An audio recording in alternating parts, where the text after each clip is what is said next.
वो बस्ता अब भी टंगा है। लेखक अरविंद कुमार आर्यन। भाग 1। लौटना। शहर की आपाधापी से थक चुका रवि बरसों बाद गांव लौटा था। उम्र अब 40 पार कर चुकी थी, पर दिल अब भी किसी तीसरी कक्षा के लड़के जैसा बेचैन हो रहा था। गांव के मिट्टी में कदम रखते ही हवा बदली बदली सी लगी, जैसे कोई पुराना दोस्त धीरे से कान में कुछ कह गया हो। कच्ची गली से गुजरते हुए वो उस पुराने स्कूल के सामने ठिठक गया, जहां एक वक्त उसके जैसे न जाने कितने बच्चों के सपने पलते थे। स्कूल की दीवारें अब जर्जर हो चली थी, मगर उस पर बनी विद्यादायिनी माता की मूर्ति अब भी जस की तस थी। भाग 2। यादों की स्लेट। वो स्कूल के एक कोने में जाकर बैठ गया, जहां पहले उसकी कक्षा लगती थी। वहीं जमीन पर बैठे बैठे उसे सब याद आने लगा। हम स्लेट पर लिखते नहीं थे, चाटते थे। जी हाँ, जीभ से चाट कर कैल्शियम की कमी पूरी करते थे।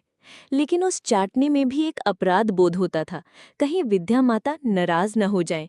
उसे याद आया कैसे पेंसिल का पिछला हिस्सा हमेशा चबाया हुआ होता था, और किताबों के पन्नों में रखे जाते थे मोर पंख और जौ की पत्तियां, ताकि होशियार कहलाएं। भाग 3। वो बस्ता। घर में कपड़े का थैला होता था। उसमें कॉपी किताबें ऐसे जमाई जाती थीं जैसे कोई मंदिर की सजावट कर रहा हो। हर साल जिल्द चढ़ाना एक उत्सव जैसा होता था, और वो जिल्द चढ़ाने की महक वो अब किसी खुशबू में नहीं मिलती। माँ बाप को हमारी पढ़ाई की कोई फिक्र नहीं थी। न वे स्कूल आते, न टीचर से बात करते, मगर उस अनदेखे भरोसे में एक अजीब सी ताकत थी। भाग 4। साइकिल की सवारी और सजाएं। रवि को वो साइकिल याद आ गई, जिसकी डंडी पर एक दोस्त बैठता और कैरियर पर दूसरा, और वो खुद पेडल मारते मारते पसीना पसीना होता। फिर भी कोई शिकायत नहीं, बस दोस्ती का साथ चाहिए होता था।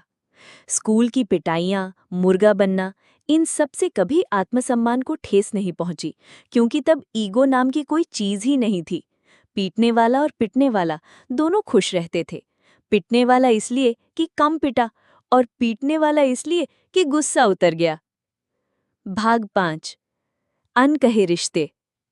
रवि की आंखें भर आईं जब उसे याद आया कि उसने कभी माँ बाप से ये नहीं कहा था कि हम आपसे बहुत प्यार करते हैं, क्योंकि तब ये आई लव यू जैसे शब्द हमारे हिस्से में नहीं आए थे।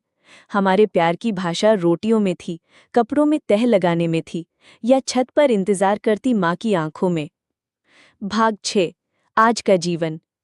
अब रवि शहर में रहता है। उसके पास कार है, कंप्यूटर है, स्मार्टफोन है, पर बस्ता नहीं है।